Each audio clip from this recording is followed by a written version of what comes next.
조갑제 TV 시청자 여러분 안녕하십니까. 이 한국 사람들의 특징 중에서 복수를 잘 하지 못한다.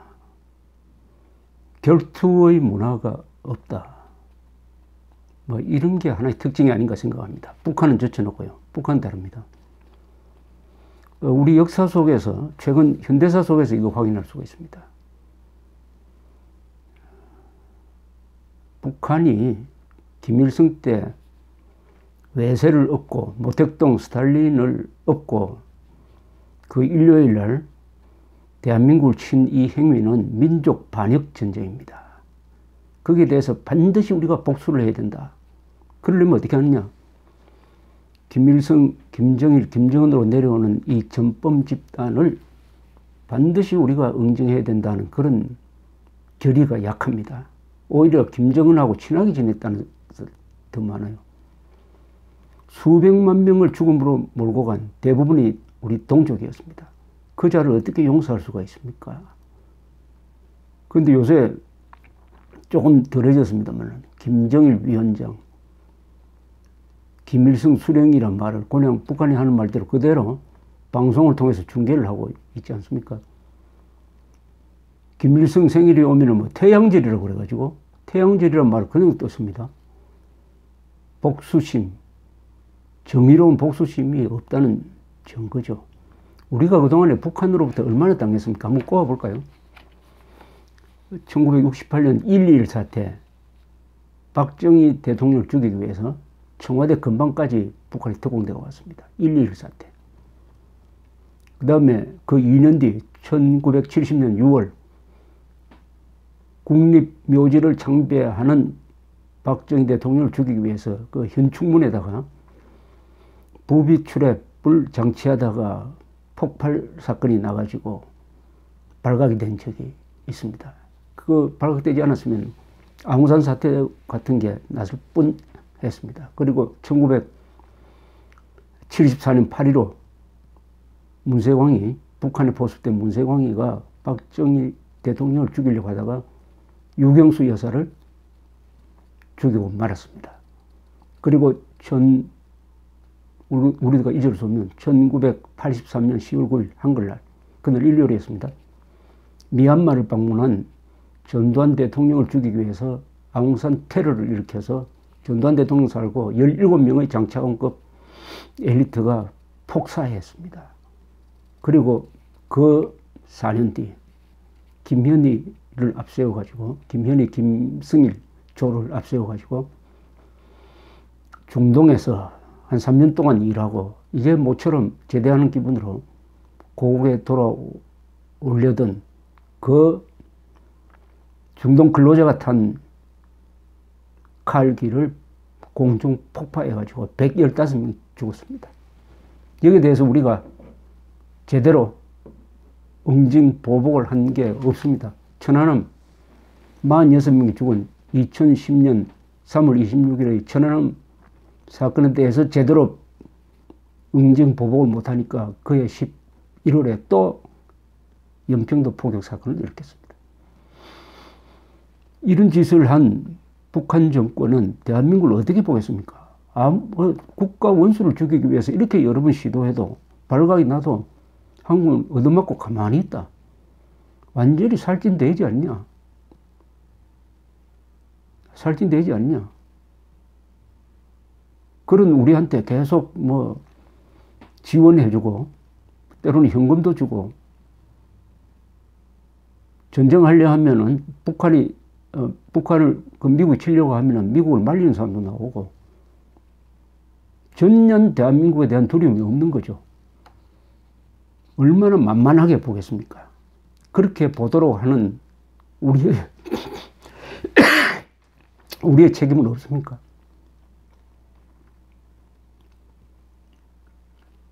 심각하게 한번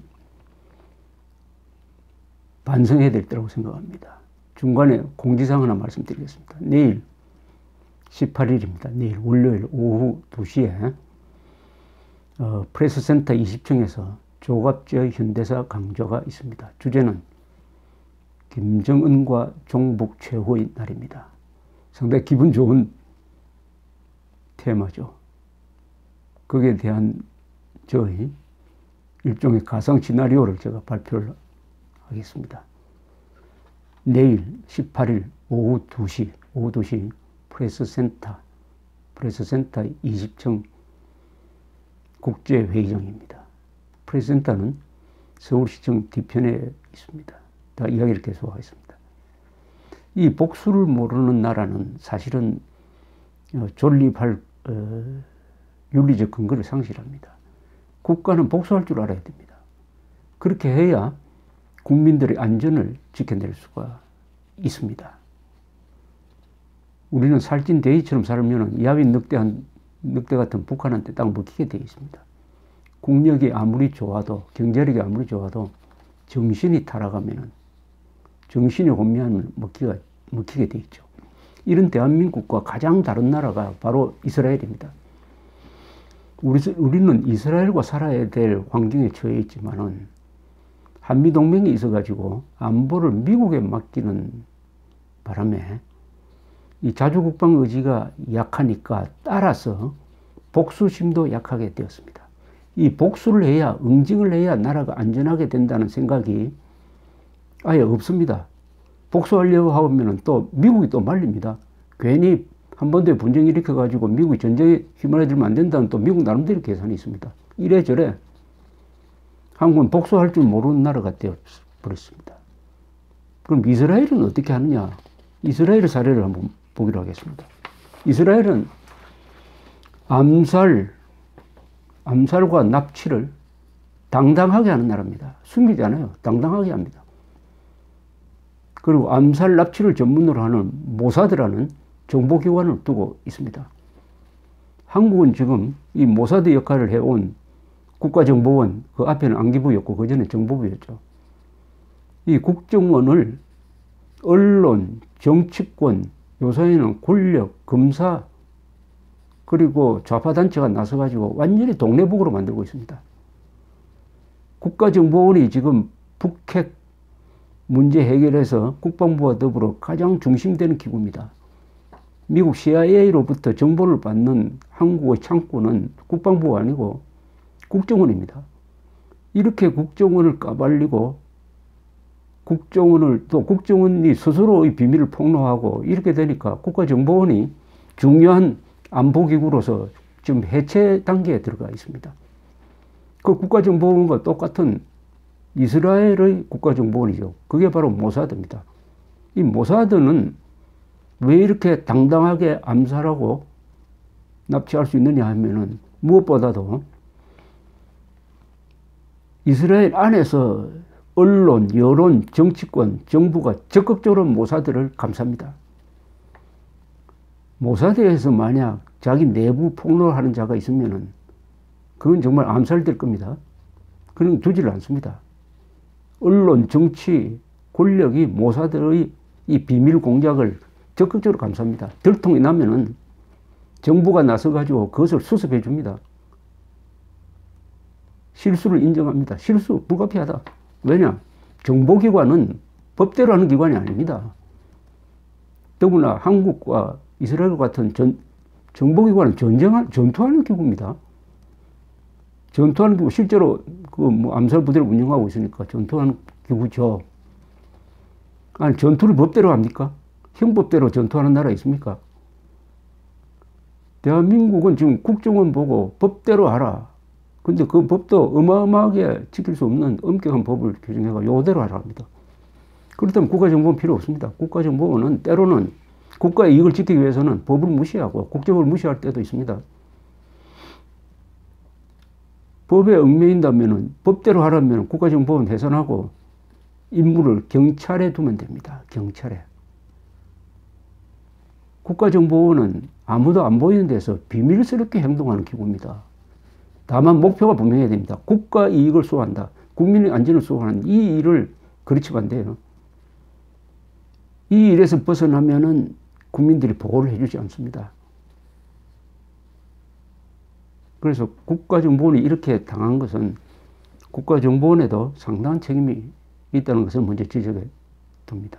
자, 1972년 수도권 뮌헨에서 여름 올림픽이 열리고 있었습니다. 이때 팔레스타인이 만든 검은 9월달이라는 테러 조직이 올림픽 선수촌을 습격을 했습니다. 이스라엘 선수 및 코치들을 인질로 잡아가지고 경찰과 대치한 끝에 11명을 죽였습니다. 수도 경찰관 1명도 죽었어요. 테러단 5명은 총격전으로 죽었습니다. 3명이 잡혔어요. 검은 9월달은 그 뒤에 어떻게 하느냐. 수독의 루프트 한자 여객기를 납치를 합니다. 그래가지고 수독 정부가 잡아놓은 그 3명의 테러리스트하고 맞바꾸자고 합니다. 수독이 정부가 굴복해가지고 3명을 풀어줘 버립니다. 이스라엘로서는 참 황당하죠. 11명의 선수 코치가 죽은 데다가 범인을 수독이 풀어줘 버리니까. 그래서 당시에 골다 메이어 이 할머니 총리가 모사드와 이스라엘 군대의 정보기관 합동으로 암살단을 구성을 합니다. 이제 국가공인 암살단입니다. 그래서 활동을 하기 시작합니다.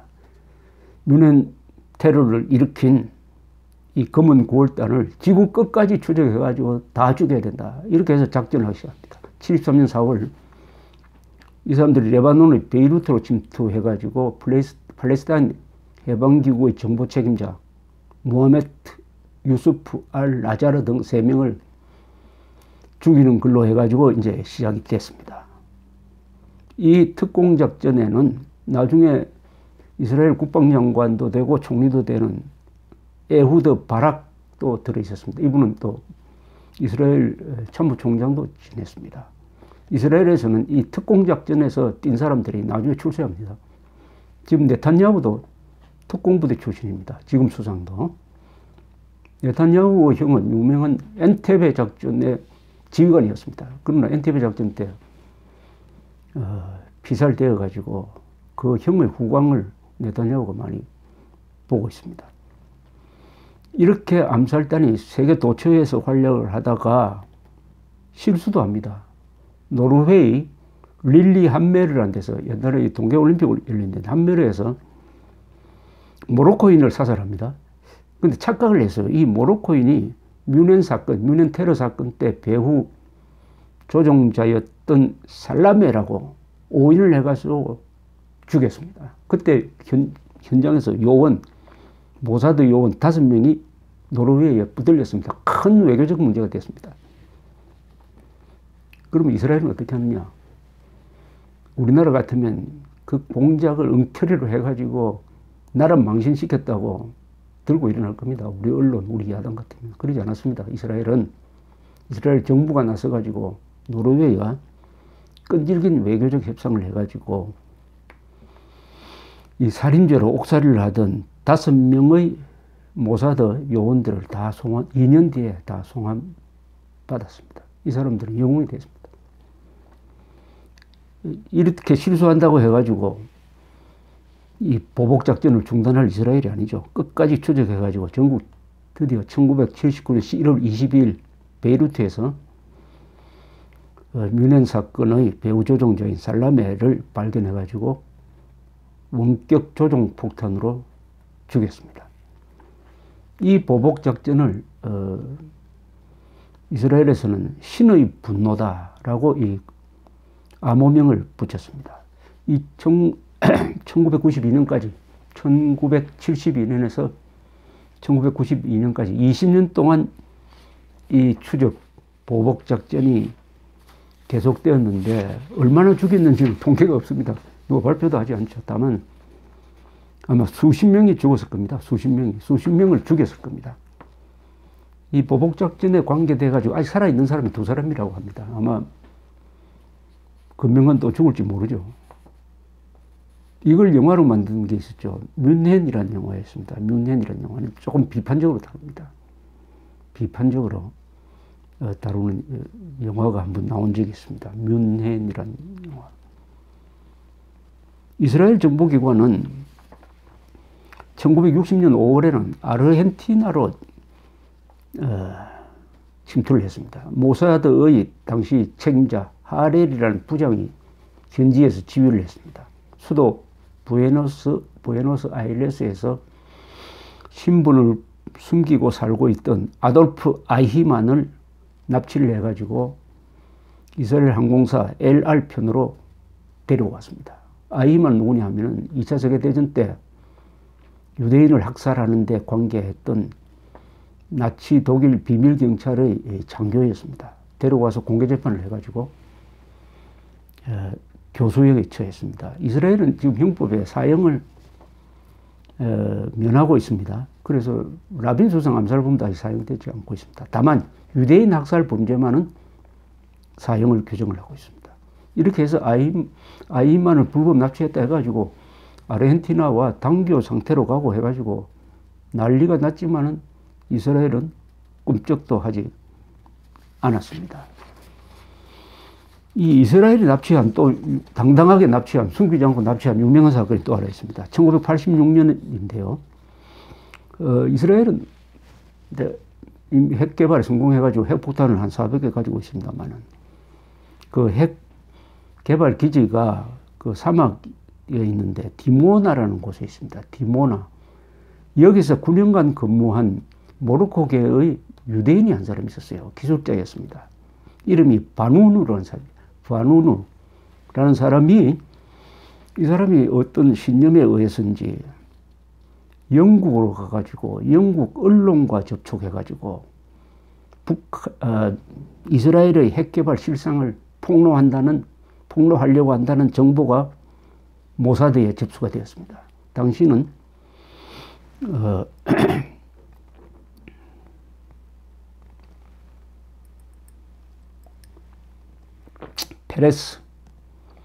시몬 페레스가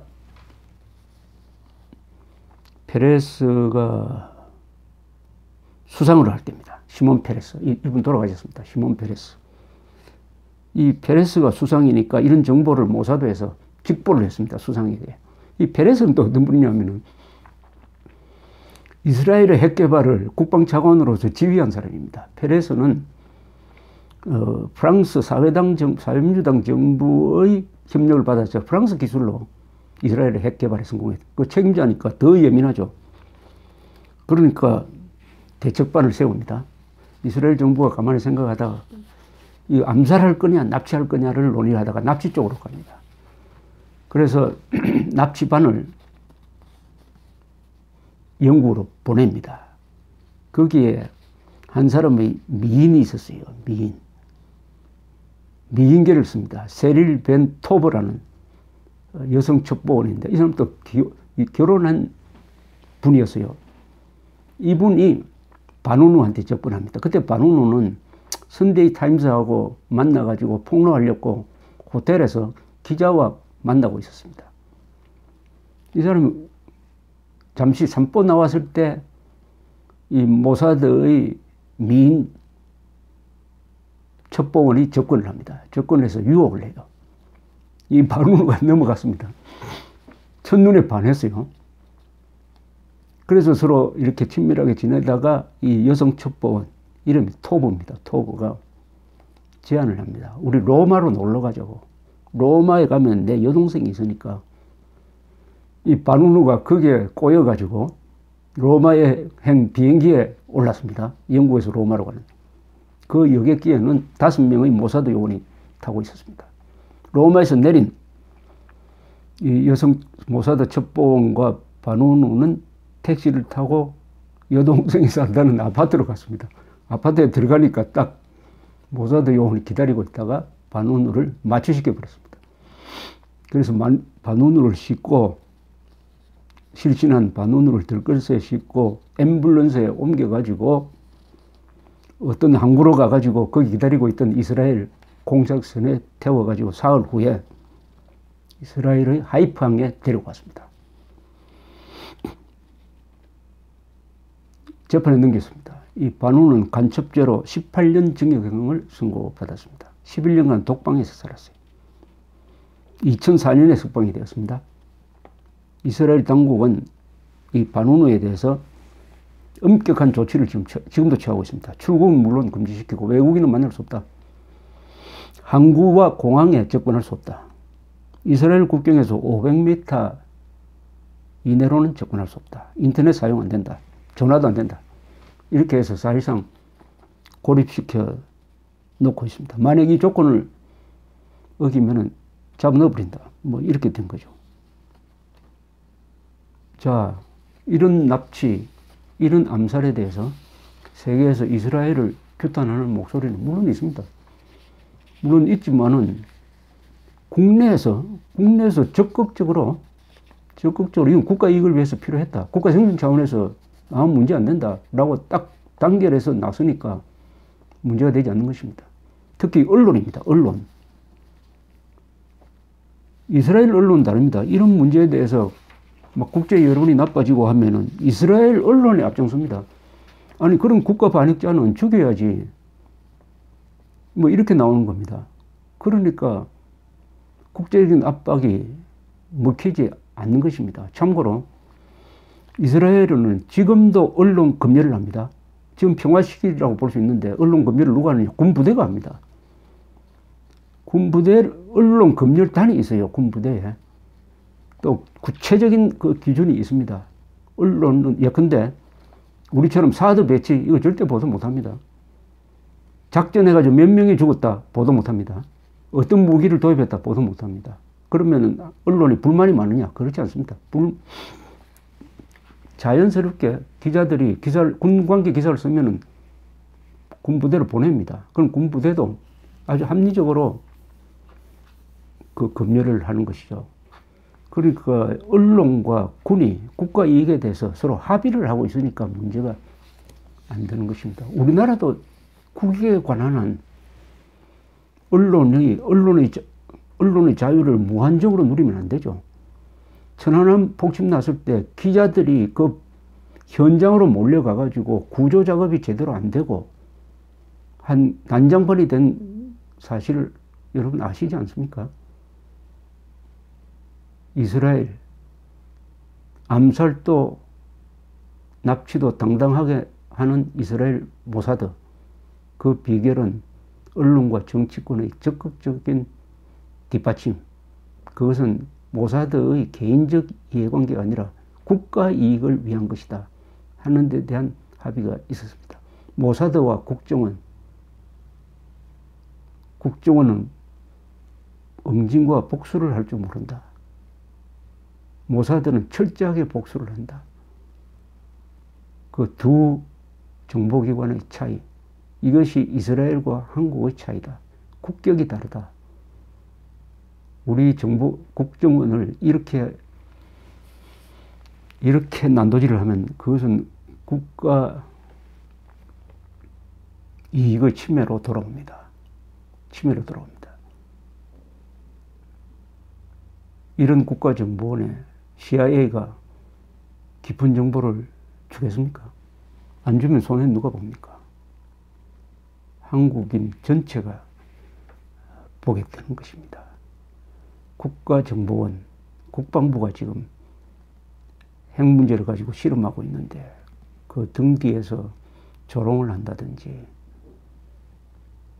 엉뚱한데 신경 쓰도록 하면은 잡념이 생겨가지고 집중이 안 되죠. 제발 국정원과 국방부가 북한의 핵 그리고 남한의 종북 세력을 단속하고 견제하는데 집중할 수 있도록 국민, 언론, 정치권, 정부가 도와줘야 합니다. 특히 대통령이. 감사합니다.